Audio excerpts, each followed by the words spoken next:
True Crime South Africa is published in conjunction with Arena Holdings, publishers of Times Live, Business Live, Sowetan Live, and others. The opinions expressed in this podcast do not necessarily represent the views of Arena Holdings and its affiliates. The car pulls into the driveway, and the man kisses the two teens goodbye. They haven't even made it to the front door of the house when the shots ring out.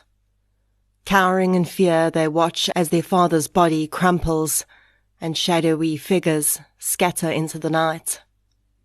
In that moment, the lives of those two teenagers and many other people are changed forever. A legend is gone, and for many, the world will never be the same again. This is True Crime South Africa.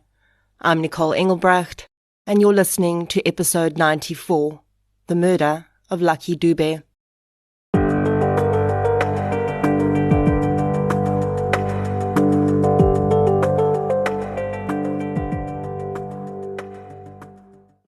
I have some special bonus content for you with this episode, courtesy of CBS Justice. I recently had a wonderful opportunity to interview Dr. Richard Shepard, one of the world's leading forensic pathologists, who's performed more than 23,000 autopsies. Dr. Shepard worked on some really high-profile cases, including the Hungerford Massacre, the death of Princess Diana, and the inquiry into serial killer Harold Shipman. He is also an author and the host of the brand new CBS Justice original series, The Truth About My Murder. So be sure to keep listening at the end of this week's episode to hear a fascinating discussion with Dr. Shepard about the developments of forensic pathology, how pathologists can help spot a serial killer, and how forensic pathology in the UK compares to other countries. And of course, don't miss the premiere of The Truth About My Murder on CBS Justice, DSTV channel 170 from Sunday, the 2nd of October at 8 p.m. Before we get into today's episode, I'd like to thank our new Patreon supporters for the week. A huge thank you goes out to Christel Buerta, Heidi O'Brien, Yuna van der Merwe, Chandri van Zwiel, Joanne Hircha, Victoria Oakes, Marika Oxa, Taryn Nell, and Taryn Langenhoven for your support on Patreon, as well as Ilka Zenskirali for your support on PayPal. Thank you so much, everyone. Your support really does make a huge difference. If you'd like to support the show on Patreon or PayPal, I'll leave a link in the show notes. Last week, I said that my first true crime book, Samurai Sword Murder, the Mornay Harmse story, was going to be in stores on the 10th of October. Well, that is no longer correct, and it is already in some stores.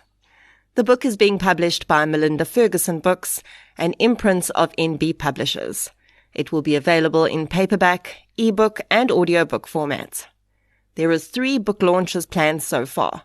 The first is on the 12th of October at Exclusive Books Rosebank. The second is on the 13th of October at Exclusive Books Clearwater Mall. And the third is on the 18th of October at Exclusive Books in Cavendish Square. I'd love to see you at one of those launches and sign your copy of the book. This book is pretty much a dream come true for me, and something I've wanted since I was 6 years old. And this podcast and your support of it has played a huge role in that. So thank you, and I can't wait to share this with you. Now, on with today's episode. The victim in today's case certainly was not one of what I would often refer to as invisible victims. Those people who don't get media coverage when they're murdered because they don't fit the media profile of what will get clicks and reads. But he was a victim, nonetheless, of the senseless and ever-growing wave of crime in South Africa, and his death brought international attention to the issue. Lucky Dube's celebrity is not why I wanted to cover this case, though. Rather, I wanted to cover it because I think one of the most important things that was forgotten when he was murdered was his humanity. The focus was so strongly placed on Dube's role as a musician that his perhaps more important roles as a father, husband, partner, brother, and a friend seemed lost in the chaos. Another reason that I think today's episode is important to discuss is that it is what might be considered a very ordinary crime for South Africa, a hijacking. And yet, as I researched the investigation, I realized that even in this seemingly clear-cut crime, there were really fascinating uses of forensics and forensic pathology that helped put these killers behind bars. My sources for today's episode include an episode of Autopsy about this case, as well as several media articles about the trial. So let's get into episode 94, The Murder of Lucky Dube. The following episode may contain sensitive material, including descriptions of violence, sexual assault, or graphic descriptions of injuries to victims. If you feel you may be triggered by such material, please consider this before accessing our content. To access trauma counseling or services, please see the helpline information on our show notes. Lucky Philip Dube was born on the 3rd of August 1964 in Ermelo, Mpumalanga. His parents had split up before he was born, but he was so wanted by his mother, who'd experienced a number of miscarriages before his birth, that she named him Lucky to celebrate her good fortune at having carried him safely to term. He would be raised in a single-parent household along with his siblings, Thandi and Mandla, and one of his later songs, Remember Me, seemed to be dedicated to the father he had never really known. The song speaks of a father who heads off to work in another province, leaving his family behind, which is such a common occurrence in South African families, with employment being so scarce. In the song, Dube speaks of a young man searching for his long-lost father and finding him in Soweto, but discovering that the man had started another family and there was no space in his life for his son. Of course, we don't know how biographically correct this song is, but Lucky would live with his grandmother for most of his childhood, as so many South African children do, as his mother had to relocate to find work to support her 3 children. Lucky would later describe his grandmother as his greatest love, who, quote, multiplied many things to bring up this responsible individual that I am today, end quote. In Lucky's early years, he says he saw no point in school. He wanted to contribute financially to his household, so he would regularly take long stretches off from school and worked as a gardener. Soon, though, he realized that he was not going to get very far in life on a gardener's wage, so he started focusing back on his schoolwork. It would be this decision to return to school that would pave the way for the rest of Lucky's life, as he joined a choir and discovered his musical talents. He and a few school friends started his first musical group called the Skyway Band. It was also this return to school that sparked another interest for Lucky that would influence not just his way of life, but also his style of music, when he discovered the Rastafari movement. Rastafari, or Rastafarianism, is a religion and accompanying social movement that developed in Jamaica during the 1930s. Its followers are often referred to as Rastas and are usually known for 2 things, dreadlocked hair and marijuana consumption. But really, the movement goes far deeper than that. Rasta beliefs are based on a very specific interpretation of the Christian Bible, and they believe in one God who they refer to as Yah. As with any religion, there are offshoots and breakaway groups that focus on slightly different aspects of the religion in question, and some Rastas believe that the Ethiopian Emperor Haile Selassie was the incarnation of Yah. Rastas do their best to live as naturally as possible, and this is where the dreadlocks come in.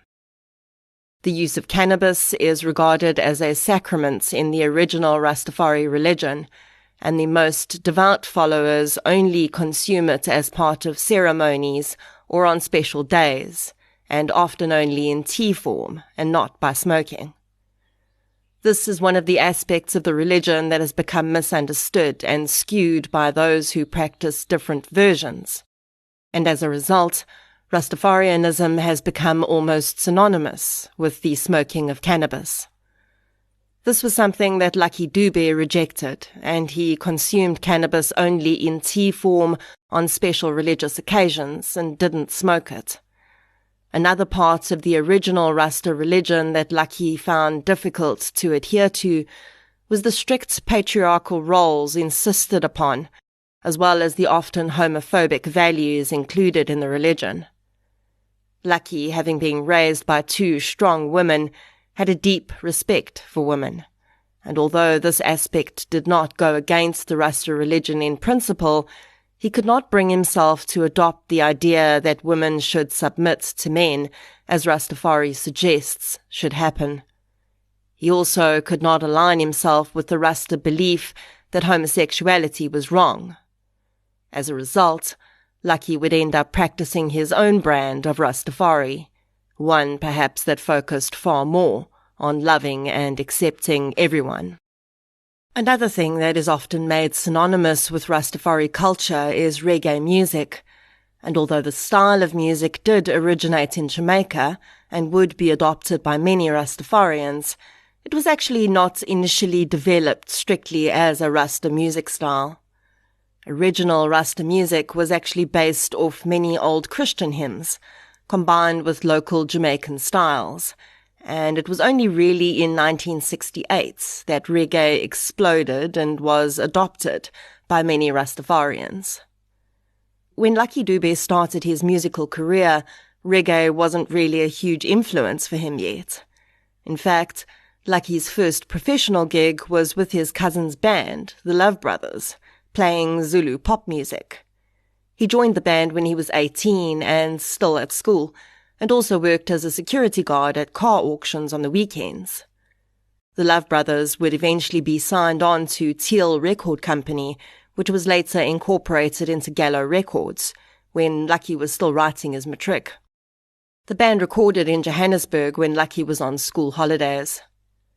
Lucky would release 5 albums with this ensemble under the name Lucky Dube and the Super Soul, but by the 5th album, he was advised to start releasing under just his name, and he had also by then started to dabble in reggae, which was becoming increasingly popular. In 1984, Lucky decided to release a mini-album named Rastas Never Die, and although the album sold poorly compared to his previous records, it came to stand for more than just a musical performance, with one of its songs, War and Crime, which was an ode to the damage apartheid was doing to the people of South Africa, seeing the entire album banned in South Africa. If there's anything we've learned from history, it's that by banning something, you only seem to create more interest in it. And the album became hugely popular overseas for this reason. It would be Lucky's 1985 album, though, that would really explode his popularity, both locally and internationally, and he was soon the darling of the musical world. For the next decade, Lucky continued to produce hugely popular reggae albums and won local and international awards. Lucky also tried his hand at acting during this time and appeared in 3 movies. While his career was exploding, Lucky was also building a family of his own. He'd married his wife Zanele and by 2007 had 7 children with her. Lucky was deeply revered, not just as a musician, but as a humanitarian and someone who was respected for always sticking by his principles. He was perhaps one of the few celebrities with very little gossip following him around. People simply seemed to respect him far too much, and he formed long-lasting friendships with many of the people he worked with over the years. In October 2007, Lucky's youngest child was just 3 months old. He was doing well for himself and his family and enjoying getting to know his youngest child, while also dealing with the daily dad duties of fetching and carrying his teenagers and younger children where they needed to go. Despite doing well financially, Lucky was not a terribly flashy man, but he had recently invested in a Chrysler C200, which was his pride and joy. On the evening of the 18th of October 2007, 2 of Lucky's children asked to be dropped off at their uncle's house in Rosettenville. The 3 piled into the Chrysler and set off. As Lucky and his 2 children were preparing to leave the house, kilometers away at a bridge crossing the highway, a meeting was taking place that would soon have dire consequences for all involved.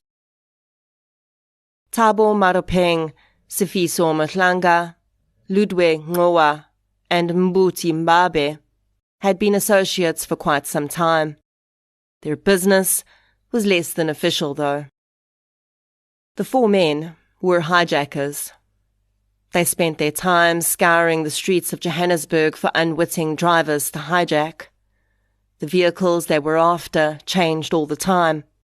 They knew what was on the list at that time, cars that would sell easily, and when they met up before a night's hunt, the group would be informed of the car that they were looking for. 2 nights before, it had been a VW Polo. They'd managed to secure one without much hassle, and the driver had been compliant. In fact, the men found that most people were when they were faced with the wrong end of a 9mm. But you never could tell. People behaved in odd ways when their lives were threatened, they'd found. It was very likely that their victims couldn't even explain their own actions at the time of the crime, and many would react in ways they never could have predicted. The 4 men, though, were ready for anything. Their eye was always on the prize, the vehicle that would earn them money. It needed to be in the best condition possible, and that was almost the entire point of hijacking vehicles rather than stealing parked cars. Vehicles with the original keys, no damaged windows, the ignition or gear or steering locks, brought in a far higher price.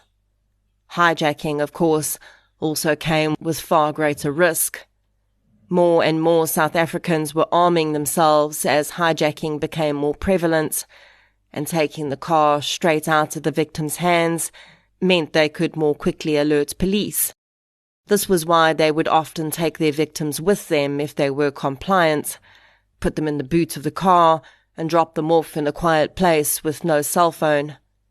Sometimes they had to take other measures. Such was the nature of the business. That night, the 4 men concluded that they would be looking for a Chrysler to hijack. The brand was topping the lists of many stolen car dealers at that time, and it would bring them a pretty paycheck if they could secure one. The men would spend an hour or so driving around Johannesburg without any success. Then they decided to try the Rosettenville area. As the 4 men in the blue VW Polo pulled onto a suburban street in Rosettenville, Lucky Dube was making his way to that same street with his son and daughter. Many would struggle to believe after the fact that this had truly been such a terrible coincidence, that these 4 men who happened to be looking for a Chrysler would drive into the same street as a man in that exact car at that very moment. But that was exactly what these men did for a living. They were patient and observant, and it had worked for them many times before. And when they saw the car pulling into the driveway, they thought their luck was in again. The men watched as the car came to a stop and 2 doors opened. 2 young people got out, briefly turned to wave to the driver before walking toward the front door of the house. Lucky Dube was a father. He was not going to leave that driveway until his children were safely inside the house. But the men in the car didn't know that, and they were concerned that they would miss their chance. So while the teenagers were making their way to the door, they struck. Ludwe Ngowa and Sifiso Mhlanga got out of the Polo and ran toward the Chrysler. Mhlanga was armed with his 9mm handgun. The exact details of what happened in those moments would only be revealed later, but the 2 men left behind in the Polo heard 2 gunshots. Thabo Maropeng got out and ran to the car. He didn't know at that moment if the gunshots had come from one of his colleagues or from the driver. Lucky's 2 children heard the shots too and began to scream and dive for cover. Lucky Dube was severely injured, but what happened next, at least in my mind, was a father's last-ditch attempt to protect his children. Lucky managed to throw the vehicle into reverse and drive up the road. I have no doubt that he was trying to draw the hijackers away from the house to give his children time to get inside. He would only make it a few meters before smashing into a tree. The 4 men, realizing the Chrysler was now of no use to them, piled back into the Polo and fled the scene. Colonel Wiseman Sepunga was a team leader at Boyson's police station on the evening of the 18th of October when he was called to attend the scene of an attempted hijacking and murder in Rosettenville. He was given no further details, but he says that the minute he pulled up to the scene, he knew this was something high profile. Members of the media had already started to gather, and he spotted several high-ranking police officials on the scene. In the episode of Autopsy, he says with a small smile that he was quite happy to chase his superiors off his scene as he cordoned it off. Regardless of rank, he knew that the responsibility for this investigation now fell on his shoulders, and he wasn't going to have anyone contaminating his scene. Within a few minutes, and with a growing crowd on the edge of the cordoned-off section of street, Sepunga was told the identity of the victim. 43-year-old music icon Lucky Dube had succumbed to his injuries in the driver's seat of his car. He was declared dead by paramedics on the scene. Sepunga says that although he now realized he was dealing with a case that was soon going to be splashed all over the media, he could not let that weigh on his mind. He set about carrying out his duties in the same way he would for any murder scene, regardless of the identity of the victim. Forensics officers arrived on the scene shortly afterwards, and Sepunga pointed out evidence he'd already identified. What looked like a 9mm bullet casing was recovered, and fingerprints were found on the top of the car above the driver's door and on the door itself. More evidence would be recovered from inside the vehicle once Dube's body had been removed, and the vehicle had been transported to the evidence testing centre for proper processing. Forensics officers would then scour the scene themselves, searching for any other physical evidence. A sketch is made of the general layout of the scene, and as evidence is identified, it's allocated a position marker, which is then recorded on the sketch as well. The piece of evidence is also photographed in situ, and later the photographs will be marked up with the allocated evidence marker numbers to make identification and presentation in a trial easier. Eyewitness statements were also vital, and although the 2 teenagers were understandably distraught, they were able to say that there had been 3 men at their father's car and possibly a 4th inside the waiting vehicle. Unfortunately, because it was so dark, they had not seen the men's faces. As South Africa woke up on the 19th of October 2007, the devastating news of the murder of Lucky Dube was headline news. Dr. Estelle van Staden, a senior forensic pathologist, was driving to work when she heard the news bulletin on the radio. She says that most people probably don't get to hear what they're going to be doing at work that day on the radio as they drive to work, but she often does. And when she heard that the beloved musician had been murdered the night before, she knew she would be carrying out his autopsy that day. When she arrived at work, she had a similar experience to Sepunga the night before. She quickly realized that this autopsy was not going to be the lonely 1 or 2 person job she was used to. The office of the forensic pathology department was packed to the brim with high-ranking police officers and other officials. Just like Sipungu, though, Van Staden could not allow herself to be distracted by the pressure that was clearly being placed on her. Ordinarily, she would know very little about the person she was autopsying, except for a bit of detail an IO or paramedic has scribbled down on accompanying paperwork. She had to carry out her autopsy in the same way she would for anyone else, celebrity or not, and that was what she set about doing. The report from the autopsy notes that the victim was 1.74 meters tall, weighed 80 kilograms, and in a normal nutritional state. It noted that Lucky's hair was dreadlocked, as this would have been a differentiating characteristic, and also notes his clothing as being black jeans, a white and brown striped shirt, a pair of black shoes, and yellow socks. And again, these small details really stand out to me, because at some point, we may all end up being reduced to vital statistics on a report like this.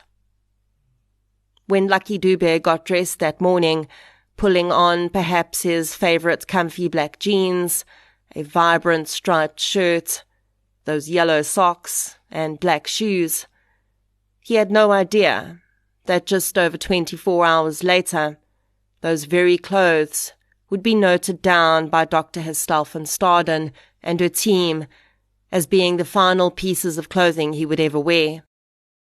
And that clothing would serve another purpose too.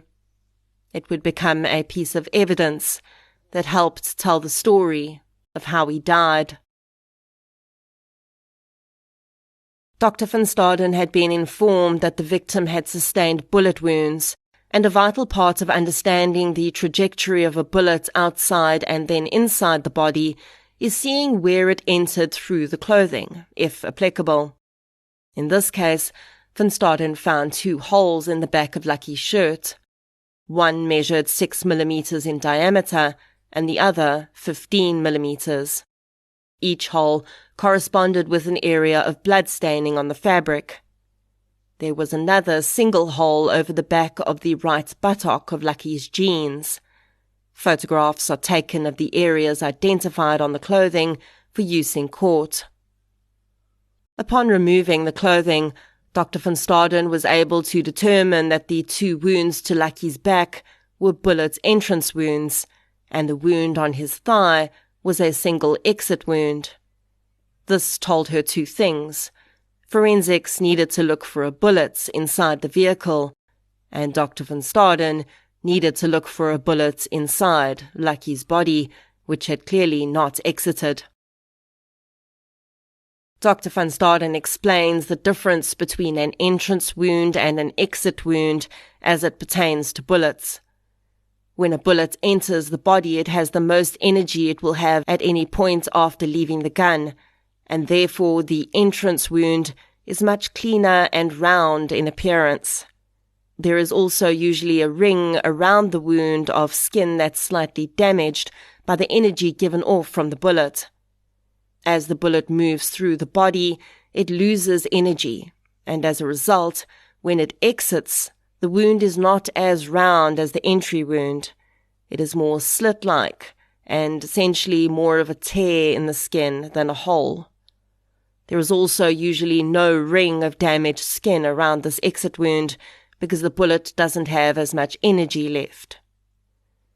What I found quite interesting in reading pieces of the report available is that the position of the wounds is recorded in terms of 2 coordinates, if you will.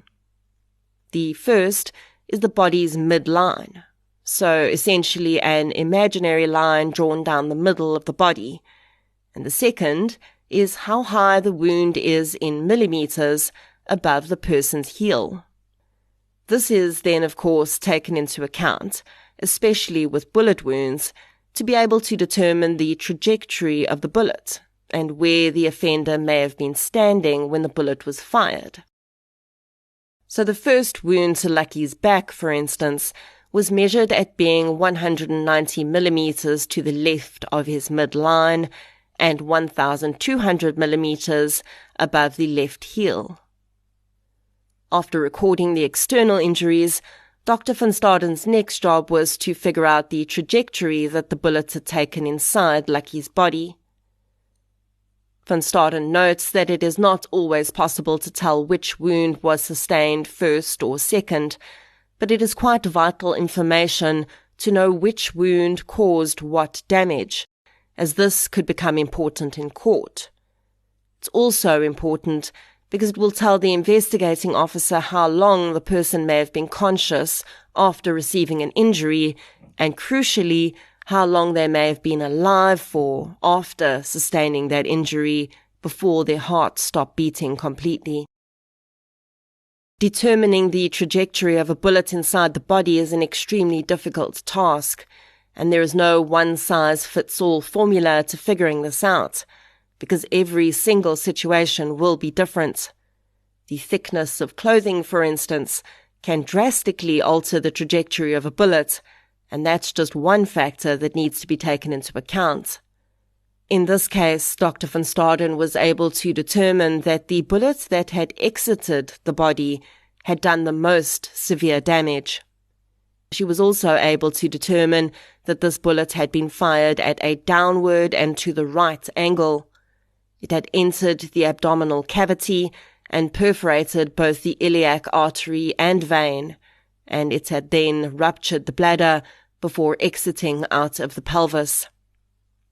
This bullet wound would not have been survivable under most circumstances, because the perforation of the iliac artery and vein meant that blood immediately began to flood the abdomen, and Lucky would sadly have bled to death internally relatively quickly.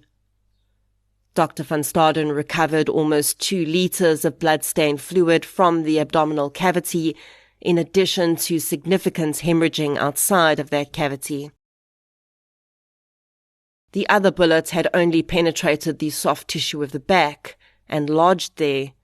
That wound would have been entirely survivable on its own. With this evidence from the autopsy, combined with the evidence found inside the vehicle, which included fingerprints on the back of the driver's seat, bullet holes through the seat, and the recovered bullets that had exited Lucky's body, police were able to put together a picture of what had likely happened that night. The fingerprints on the top of the car and the outside of the driver's car door indicated that 2 different people had stood there. One had yanked open the driver's door, and another had placed his hand on top of the car at some point, perhaps leaning into the vehicle. A third set of fingerprints was found on the back of the driver's seat. The bullet holes having gone through the seat indicated that the shooter had gotten behind Lucky, likely to hold a gun to his head and threaten him. But when Lucky had not gotten out of the car quick enough, 2 shots had been fired through the back of the seat and into the man's body. Of course, Lucky had not given in there, and the men would likely have had to have made a quick decision when he started reversing the car. A photograph of Lucky's crashed car indeed shows the door behind the driver open, as well as the driver's door and the front passenger door. While the front passenger door may have been opened by paramedics, there would have been no reason for them to open the back door, so that must have been left open by Lucky's killers as they jumped out of the moving car. There were 2 key pieces of physical evidence that could help to identify Lucky's killers. The first was the fingerprints. These could be run through the database of known offenders and arrested individuals, and a match might be found there if the offenders had already come into contact with police at some point. The other piece of physical evidence that could be useful was the bullets fired from the offender's gun. The one recovered inside the car and the one recovered from inside Lucky's body were compared to one another. The grooves and striations on the bullets, which is caused by the friction process as the bullet moves through the gun, are unique to the weapon that it's fired from. So if the striations match one another, then that would mean both bullets were fired from the same gun.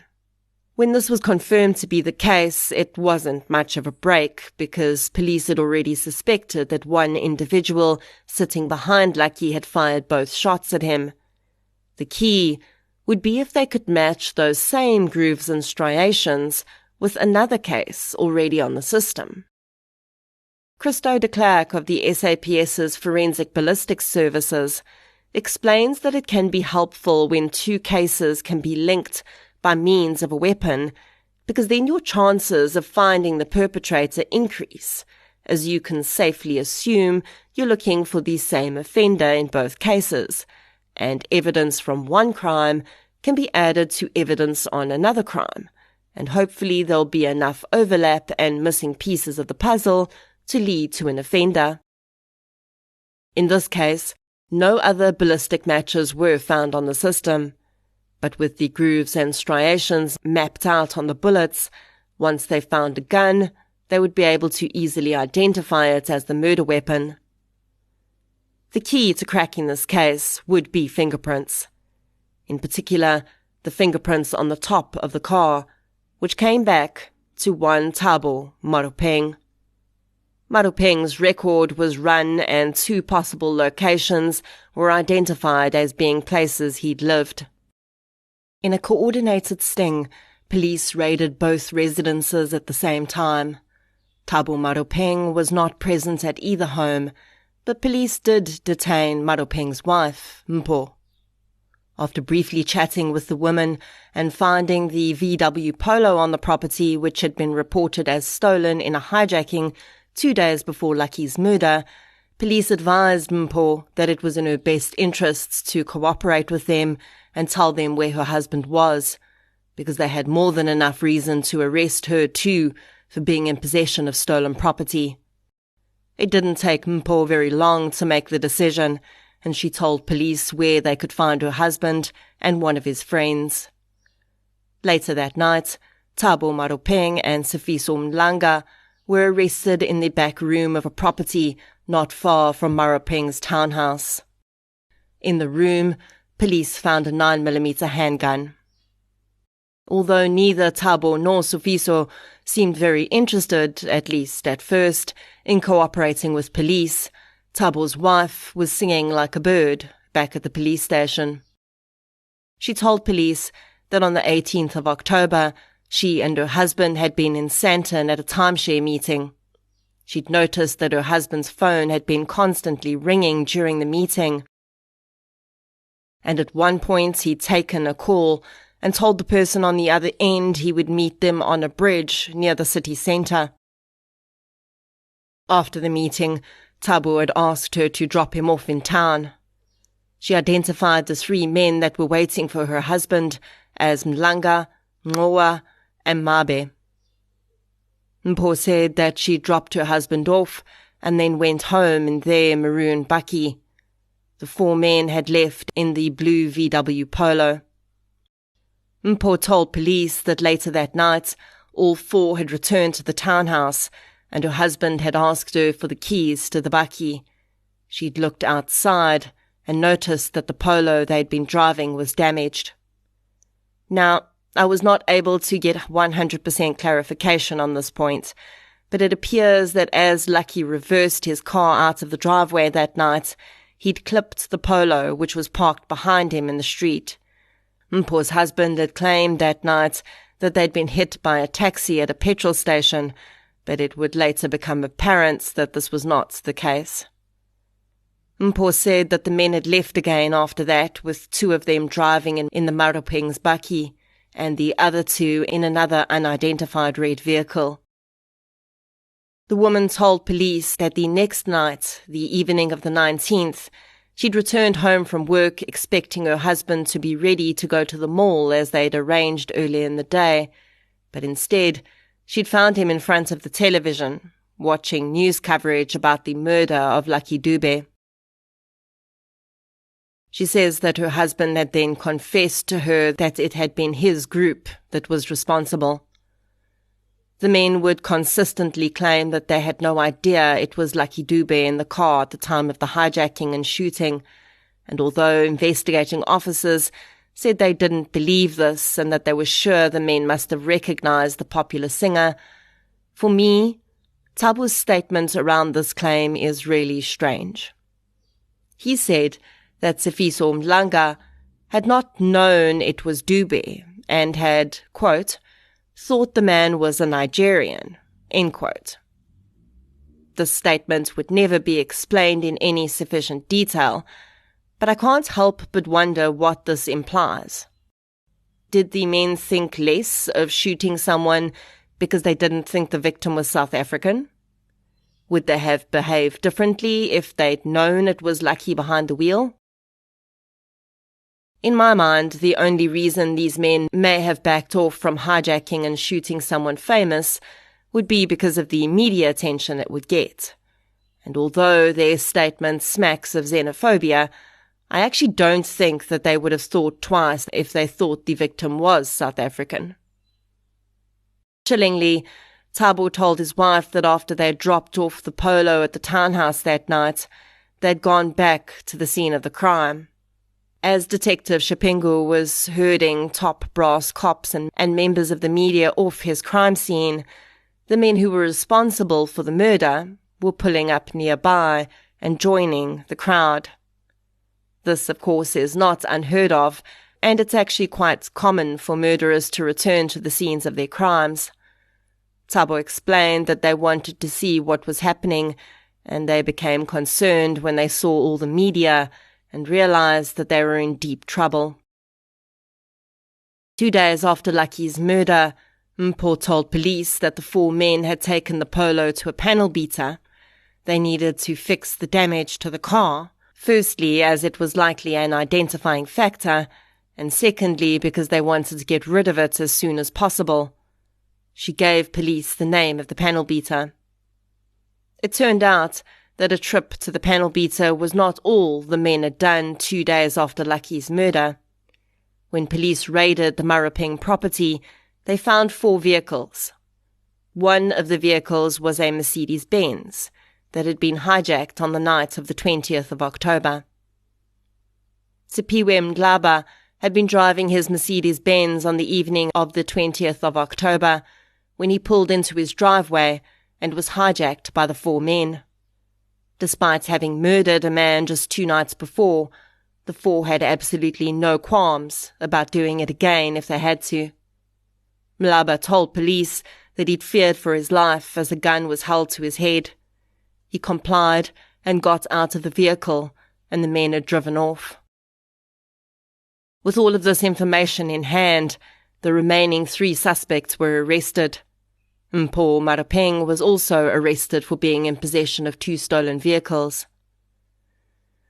In the days after Lucky Dube's murder, the horrifying news made international headlines. Lucky had built up a following in many countries across the world, especially in Australia, where people of Aboriginal origin there seemed to really enjoy the music he put out, as it was very similar to their own traditional music. Sickeningly, as the crowd had gathered that night, someone had snapped pictures of Lucky's body inside the car. Those pictures were circulated in the hours and days after his death, to the horror of his family. The arrests came as a relief to the public, but as is probably to be expected in a high-profile case of this nature, it didn't stop the rumours. The public seemingly found it very difficult to accept that their hero could have been the victim of such a random and sadly common crime. Although Lucky had never been known for any feuds or involvement in anything nefarious, rumours started to circulate that the murder had been a targeted hit. Police were eager to nip these rumours in the bud, as, through their investigation, it had become clear to them that the murder really was just a completely random event. Lucky had very simply been in the wrong place at the wrong time. The gun seized from Sifiso Mlanga was test-fired, and the bullet was compared to the 2 bullets from the crime scene. It was a perfect match. Police had their murder weapon.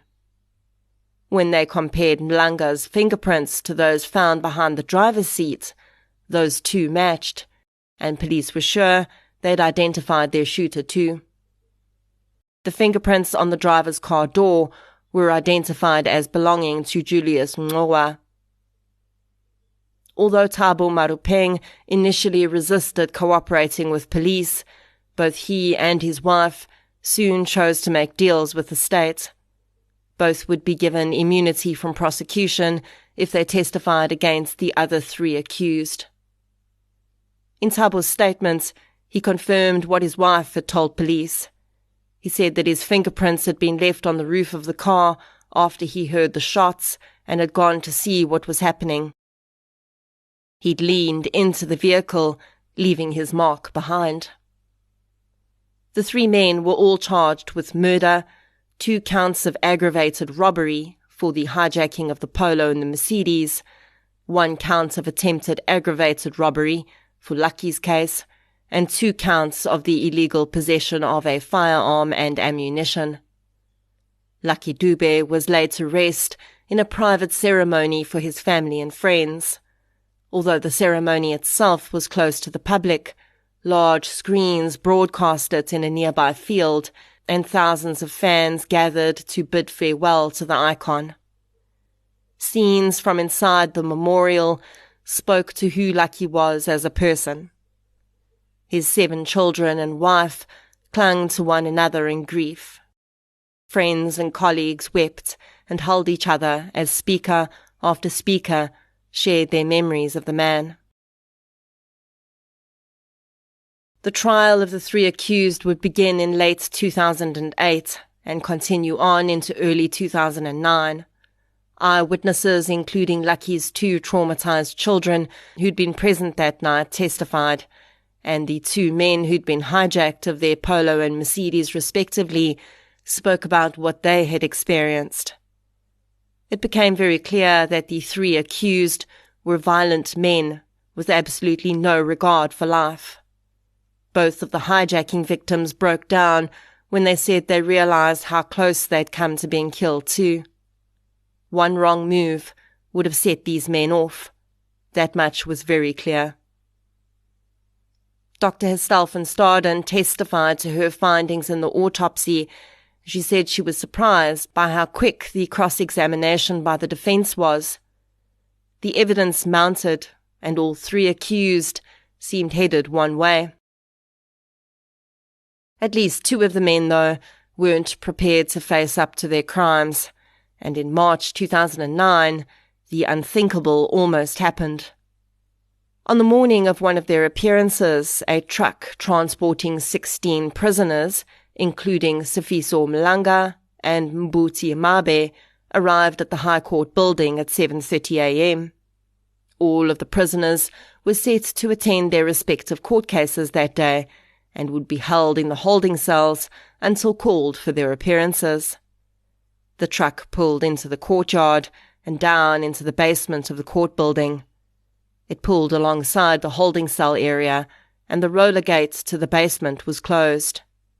9 policemen surrounded the truck to make the transfer. Procedure dictates that the prisoners would exit the truck 2 by 2 and have their hands cuffed and their feet chained. First 2 pairs exited the truck without issue and were cuffed and chained and transferred to a cell. When the 3rd pair exited, though, Mlanga and Mabe, they both kicked at the door of the truck, which sent it swinging into a police officer, knocking him over. Mlanga then attacked another police officer with a brick, striking him in the face several times. A scuffle ensued as the men attempted to get a gun off another officer, but one of the officers responded immediately, firing 2 warning shots into the air and demanding that all the prisoners lie on the ground. The men complied, their attempt foiled. It became clear that they had intended to take on all 9 officers and hold at least 2 hostage in order to force them to open the roller door so they could escape. Mlanga and Mabe were both injured in the escape attempt and transported to hospital under heavy armed guard. The escape attempt would slightly delay proceedings, and security was beefed up around the trial. But in April 2009, all 3 men would be found guilty of the murder of Lucky Dube, as well as all other charges against them. Later that month, life sentences were handed down to all 3, as Lucky's family, in attendance in court, breathed a sigh of relief. This month will mark the 15th anniversary of Lucky Dube's murder. His youngest child, who was just 3 months old at the time of his murder, will be a teenager now. Sadly, with their only memories of their father being the ones they've been given by their family. Lucky's music remains popular, and his name remains iconic and associated with a man who stood up for what was right and voiced his outrage at an unfair world through his music. I hadn't really taken much note of the lyrics of Dube's songs until I researched this episode, but I strongly recommend that you go and listen to some of his songs after this episode and really listen to the lyrics. The man was a powerful songwriter. He'd grown up in a time where he'd witnessed the very best and the very worst that his country of birth had to offer. Sadly, his last experience on this earth would be mired in the absolute worst that South Africa had, a senseless death for a pointless motive. I'm going to end this portion of the episode with some of the lyrics from Lucky's song, Truth in the World. I think the words are really relevant to what was represented in his death. The scourge of violent crime does not care who you are, and if you are unlucky enough to come face to face with 4 men like those who took Lucky Dube's life, you might see the truth of the world reflected in their eyes. I've been risking my life all these years, protecting you from all the wrongs you did. I keep all of this because of your promises. You promise me that you will die when I die. Promise that when trouble comes my way, you're going to be there. But when trouble came knocking at my door, you were not there to be found. When trouble comes and knocks on my door, you were nowhere to be found. The world is turning around. Yesterday becomes tomorrow, when lies are said to be the truth, and truth said to be lies. Like a preacher in church who preaches until tears run down his face, but when the sun goes down, he's a hooligan. When the sun goes down, he is a witch. Lucky Dube, rest gently.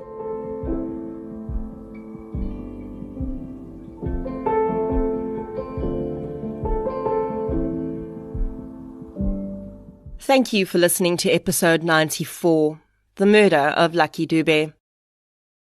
As I mentioned in the beginning of the episode, I had the absolute pleasure of interviewing Dr. Richard Shepard, one of the world's leading forensic pathologists who's performed more than 23,000 autopsies. Dr. Shepard worked on some very high-profile cases, including the Hungerford Massacre, the death of Princess Diana, and the inquiry into the serial killer Harold Shipman. He's also an author and the host of the brand new CBS Justice original series, The Truth About My Murder. With this case having shown the power of the forensic pathologist in revealing the truth about Lucky's murder, I thought it apt to have my interview with Dr. Shepard placed here. So here's my chat with Dr. Richard Shepard. Dr. Shepard is uniquely placed, considering his long tenure as a forensic pathologist, to have seen the development of the science. He mentioned in one interview I listened to that when he started working as a pathologist, the rules on scenes were simply put your hands in your pockets and don't leave fingerprints. And today that is very different. I asked Dr. Shepard what his experience had been of how the science of forensic medicine has changed from when he first started practicing until he retired. Yeah, I mean, there's two things here. There's the forensic pathology, which in a sense, the body hasn't changed, so how we examine it really hasn't changed much until the last few years, but I'll come to that. Forensic science has changed beyond all recognition. And so the examination of the scene and the body, looking for what we call trace evidence. These are, hairs and blood spots and fibers, soil samples, pollen. All of these things have become so important in the investigation of a serious offence, whether it's a murder or anything else. And as a result, the people that go to look at the body, go to the scene, have to protect the scene from themselves. They're not protecting themselves from the scene. This is why they wear the white suits, they have gloves on, they have masks. And all of these things, when I first started out, were just not important, because forensic science, they could detect fingerprints, and it would cost me a bottle of whiskey if anyone ever found one of my fingerprints at the scene. So I was determined that didn't happen. But that was the real concern. We were more concerned about protecting ourselves against blood and infections from the scene. Now it's turned around. But forensic science is so powerful now. We have to be very careful. Forensic medicine, as I say, hasn't changed a lot until now. The development of CT scans and MRI scans, which have really allowed us to investigate the body before we even start the post-mortem. And that's been a huge step forward. I thought it was quite important that Dr. Shepard had pointed out the distinction between forensic science and forensic medicine, because they really are two very different things. Yes. I mean, they run parallel, but we've been through a phase where forensic science has developed and changed so much. But as I say, the human body stayed pretty static. So, we have a good system for examining it. Why change it if it's not broke? Dr. Shepard mentions scans that are now used in autopsies. And when you watch the series The Truth About My Murder, you'll see Dr. Shepard uses digital autopsy tools to show viewers how pathologists would have helped solve the cases being discussed. There are a few facilities in the UK that have this technology, but in my research I also noted that there was a bit of pushback against it. I asked Dr. Shepard what his experience has been of the technology and if he thinks it will one day completely take over from physical autopsies. No, I think it is. Using CT scans is something that's happened in particular in Melbourne, in Australia, the Victorian Institute of Forensic Medicine, for decades now. And it's a really useful tool, but it has to be used in the correct way.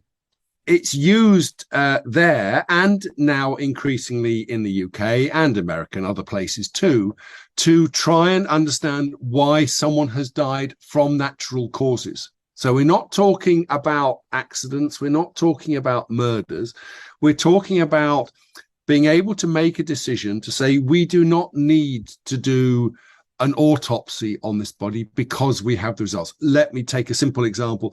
The aorta, the main blood vessel of the body, as you get older, it can get weakened. It can develop an aneurysm, which can burst, and that can cause a sudden death. And that can easily be seen on a CT scan. And so we can save the family distress. We can save work for the mortuary staff if we can see that. And it allows a diversion of that body away from having a full autopsy. So it can be really useful for that.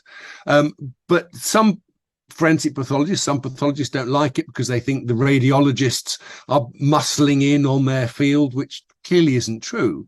But in terms of accidents, in terms of murders, in terms of trauma, it is a fantastically powerful technique to be able to monitor, to document, to get data, even before we start the post-mortem. So it can give us the guide, the help.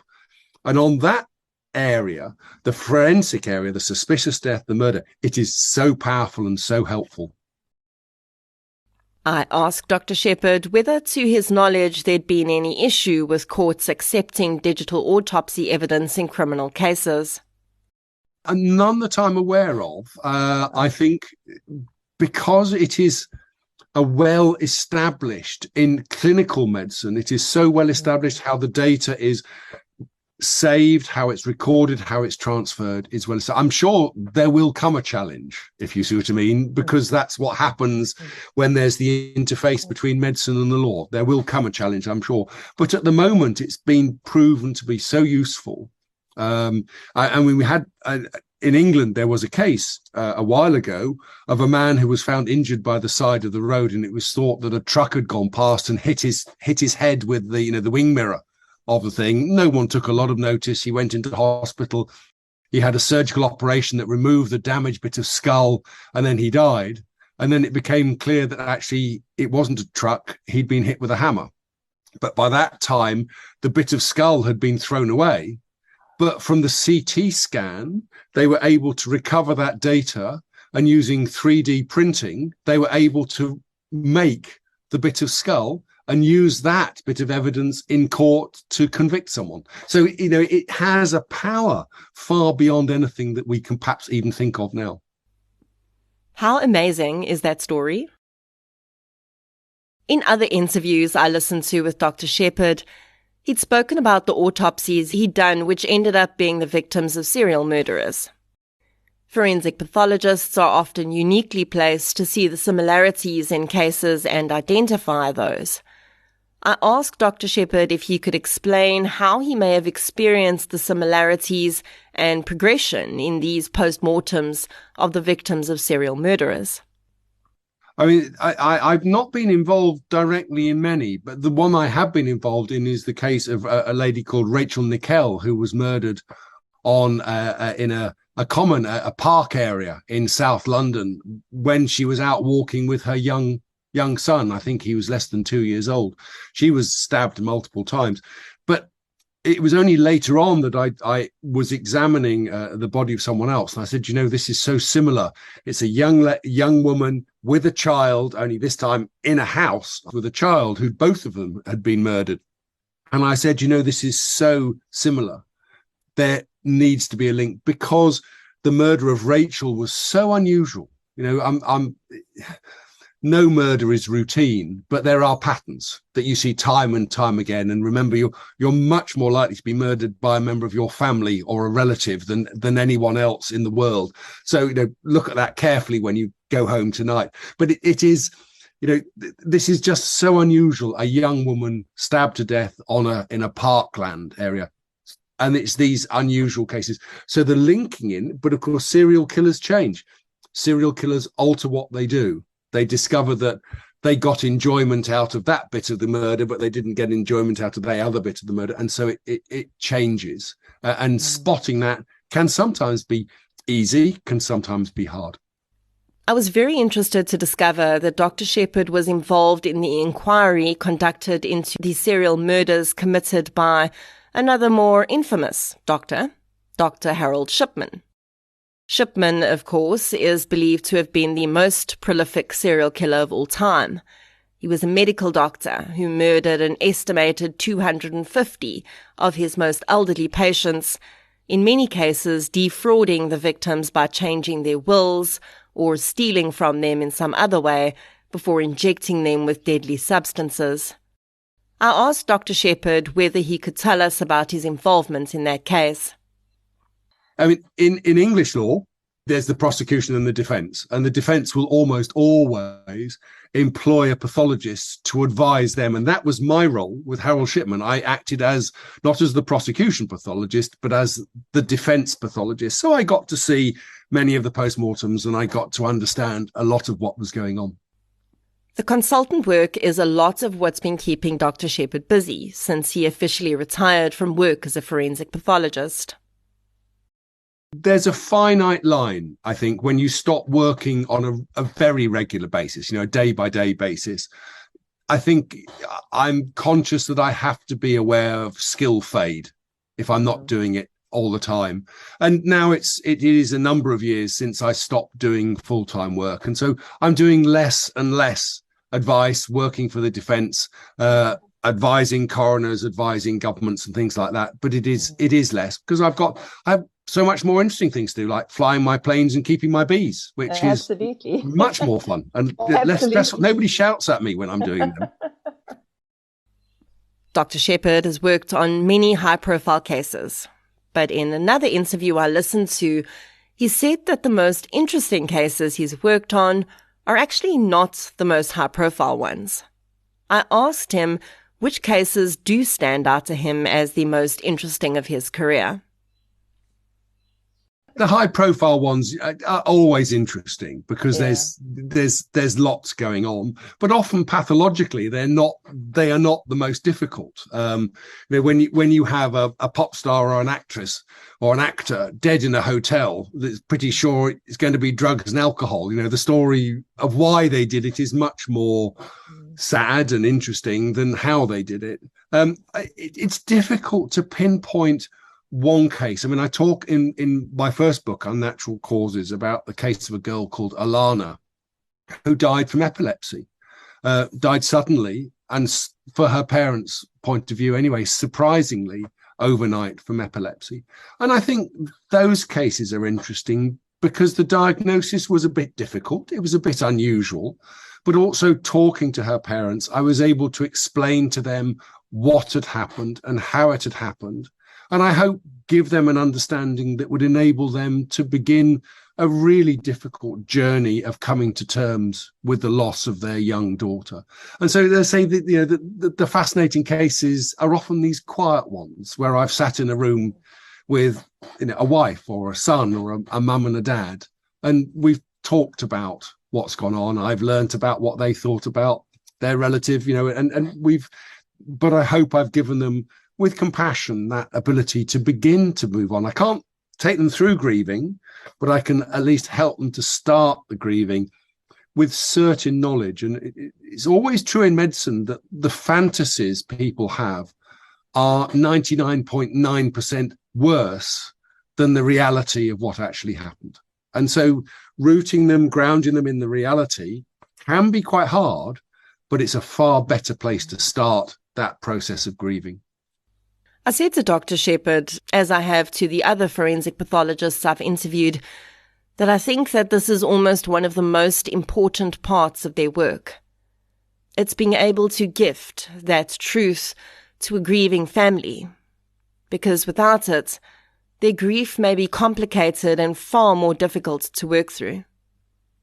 I've always said that, truth becomes philosophically a slightly fuzzy subject when you go to court. What is the truth in court? Remember, with an adversarial system, you have two truths and you have to I don't have to decide. I just have to work between the two. But it is, being honest and decent to the best of your ability is the closest that you can get, I think, to the truth.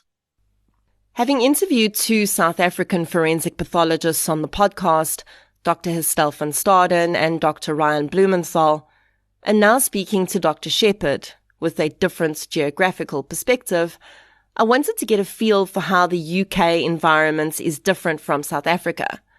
In the UK, for instance, would a pathologist visit the scene of each unnatural death, and how common is it for detectives in suspected murder cases to attend an autopsy? No, a pathologist wouldn't necessarily attend all unnatural deaths. The police will, and the level of their skills is a bit variable. Sometimes, of course, they're young police officers, sometimes they're rather older sergeants or inspectors, and so the interpretation and understanding can be different. A pathologist will often, but once again not always, go to the scene of a suspected murder. Sometimes the paramedics have arrived, the body is gone, there's not a lot necessarily to see at that time. My view was the pathologist should always go to the scene, but you don't necessarily have to go before you do the post-mortem. You can often go after the post-mortem when you can move around more easily. You don't have to wear so much protective gear. You can see relationships and things of that sort. In terms of police officers attending potential murders post-mortems, yes, there's a very definite attendance. As a group of people, we'll have a photographer, we'll have a crime scene investigator, we'll probably have an exhibits officer, we'll probably have the senior investigating officer, and maybe other people as well. So there's quite a core group of people who will attend the post-mortem to see that. And that is, of course, something we know we struggle with in South Africa, and it's been pointed out as being a major problem. I said to Dr. Shepard that it seems really important for a detective to be there, to have that feedback loop of information going. And it's sort of constant going on. You know, the detective will be talking on his phone and he'll say, we've heard this, or I'll say, well, I found some injuries. I really think when you're at the scene or near the scene, you should be telling your officers to look for a hammer or a knife. Or, you know, so there's this exchange of information the whole time, which can be really, really useful in moving the process on. Interestingly, I did ask Dr. Shepard whether he thought that sufficient resources would be available to cover all cases if a pathologist did need to attend all unnatural deaths in the United Kingdom. And he said, absolutely not. There would simply be far too many for their resources to support something like that. We need a sort of a stepladder approach here. You know, the junior police officer will go to the scene, and then they won't be happy, so they'll call their sergeant, he'll call his inspector, and then it will work its way up. Unless, of course, there's obvious sounds of gunfire and there's someone dead on the street with bullet holes in them, then it's sort of obvious. But if a body is found in a house, it can take a while, and it often depends on the skill and experience of the people that go there. And certainly I've had cases where someone said, there's nothing that's worrying. And when I start the post-mortem, it's clear that there obviously is. And, maybe had I or someone more experienced gone to the scene, we would have seen that at the time. But that's training, that's skills and experience. And you can't criticize someone for not having had 40 years experience. In one of the episodes of The Truth About My Murder that I watched, which was about the murder of Peter Farker, Dr. Shepard mentions that in an autopsy, something may be identified as a cause of death, but it may not be the cause of death. So I asked him to explain the difference between those two concepts.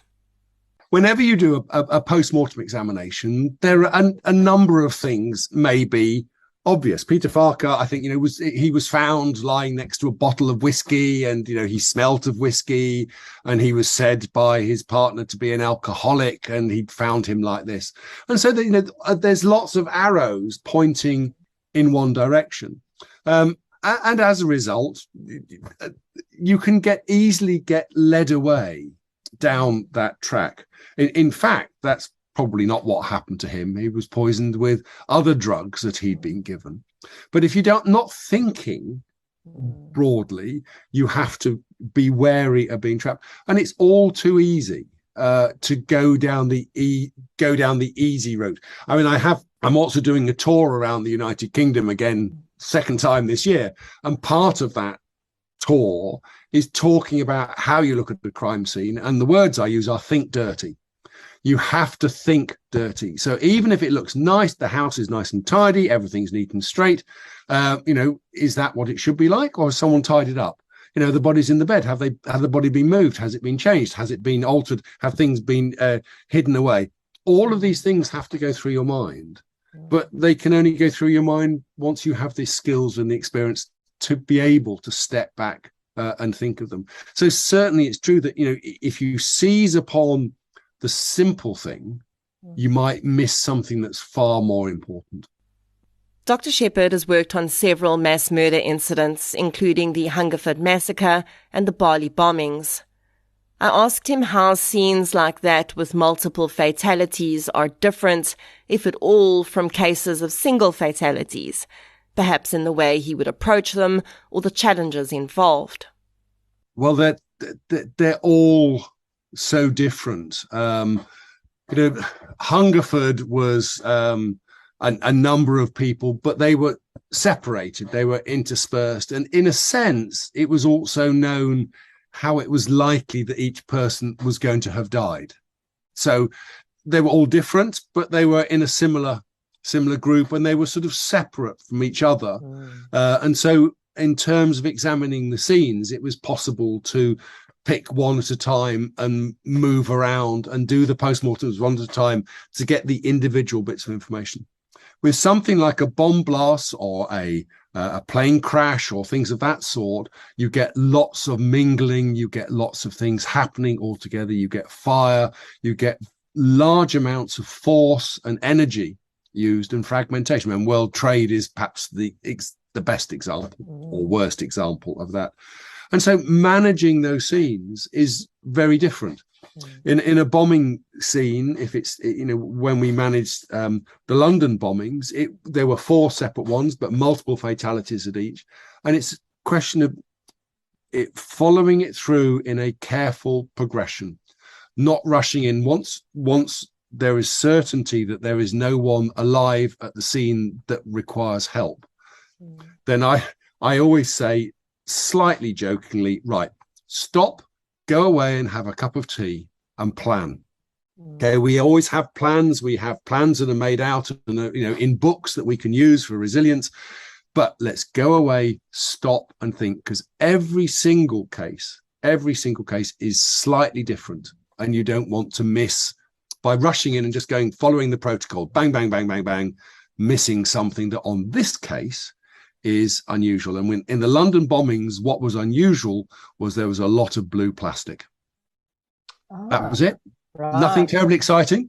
Lots of people dead, but the key thing was there was lots of blue plastic, and it was present in each of the 4 scenes. And that was the forensic science clue. Pathologically, it didn't mean a lot, other than we identified it and were able to follow that through. And that turned out to be obviously part of the wrapping, and where the wrapping had come from and who had handled it and were their fingerprints on it all became crucial. So managing mass disaster scenes is a real skill. And we can also look at maybe Yugoslavia. We can look at what will come in Ukraine. In the future, we can look at the tsunami. How you manage these things, it just takes skill and patience, and my goodness me, a lot of courage for the people that go in and do them as well. And of course, in scenes where there's significant dismemberment of bodies, like the World Trade Center attacks, there's also the requirement that pieces of bodies need to be identified by DNA to actually, sadly, reassemble a human being from what's left. World Trade, there were a number of quite well-preserved bodies, but the vast majority was so fragmented by the forces of the collapse of the buildings, more than the forces of the planes hitting the buildings. The forces of the collapse of the buildings were so massive that we were talking 30, 40,000 fragments of human, that some could not be positively identified by DNA. And I think I read recently that there are still about, give or take, 1,500 people who no part of them has ever been recovered from World Trade. So that's 1,500 families where there's not even a fragment that can be positively identified. And they are now at the point where they do have quite a lot of tissue samples left, but these tissue samples are so contaminated, so small, that were they to analyze them, there would be nothing left at the end of it. Yeah. And there's, once again, at this stage, do you want to go through that? I mean, do you want to say to someone, well, yes, actually, we've now found one tiny fragment of your husband, but it's no longer there, so there's nothing we can do with it. It's a real issue and a problem, and this is where the compassion of forensic pathology has to come in, and the care for the courts, but the care for the families and the relatives, that has to go through what we do into how we communicate. Dr. Shepard's field of specialization is knife-related incidents, and I wondered whether that's because knife-related incidents are so common in the UK, or is it just a cause of death he finds particularly interesting from a medical point of view? Common things occur commonly. And so, in the UK, after Hungerford, after Dunblane shooting, with the IRA, with the ownership and the use of guns is incredibly restricted. And so gun-related crime is very, very minor part of the forensic pathologist's work. Whereas knife wounds, with a gun, you can stand 100, 200 yards away, a mile away. I mean, if you're an American Forces sniper, it's a kilometer away or whatever. You don't need to get close. But with a knife, you actually have to be up close. You have to be within touching distance of that person. And that alters the dynamics and the psychology of what's going on. And knives are ubiquitous. Knives are all through the community.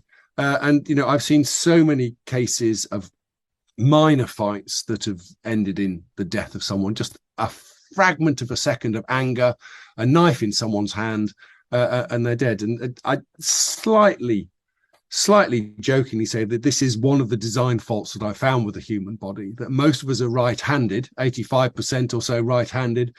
The heart is on the left-hand side 99.9% of the time. And so a right-handed person with a knife, if they stab someone in front of them, there's a significant chance it's going to go through the heart. And then it's just chance. I've seen lots of people who've lived by a millimeter, and I've seen far, far, far too many people who've died because that millimeter has been the wrong side. It's cut a major blood vessel, it's cut into the heart, it's done something awful, and they've died. And knife crime is a real epidemic in this country. And we speak today when there has been the first spree stabbing in the world that I'm aware of in Canada. On the day that I interviewed Dr. Shepard, one of the world's first mass fatality stabbing incidents had just taken place in Canada. Of course, mass murders with short-bladed weapons are incredibly rare because the possibility that the offender will be disarmed is high. In this case, it appears that there were two offenders, and sadly, many lost their lives in that incident. My final question for Dr. Shepard was about the international cases he's worked on, the Bali bombings, for instance, or the work he did on 9/11. I wondered how he found the experience of working in other countries. It was, I'd done some work in Bermuda, which has got excellent facilities, a wonderful sort of hospital. I went out to Nigeria following the death of a man called Chief Abiola. I was sent out with a United Nations team. All of the local hospitals refused to let us perform an examination in their facilities for political, possibly, I don't know, for whatever reasons. And so we ended up performing the post-mortem in the operating theatre of a small private hospital. So, you work with what you have. It's not always ideal, but if you wait for the ideal in situations like this, it's never, ever going to happen. A huge thank you to CBS Justice, the home of true crime on television, for sponsoring this episode of True Crime South Africa, and to Dr. Shepard for a really enlightening conversation. And remember to watch The Truth About My Murder every Sunday at 8 p.m, starting on the 2nd of October. If you'd like to hear more victim-focused true crime content, please subscribe to True Crime South Africa on the platform you're using to listen right now. If you're looking for something still related to real-life stories, but often with a more positive slant, you can check out my new podcast series, I Lived Through This. You can follow both podcasts on social media. We're on Facebook, Twitter, and Instagram. I'll be back next week with another episode. Until then, thank you for your support, and I'll chat to you soon.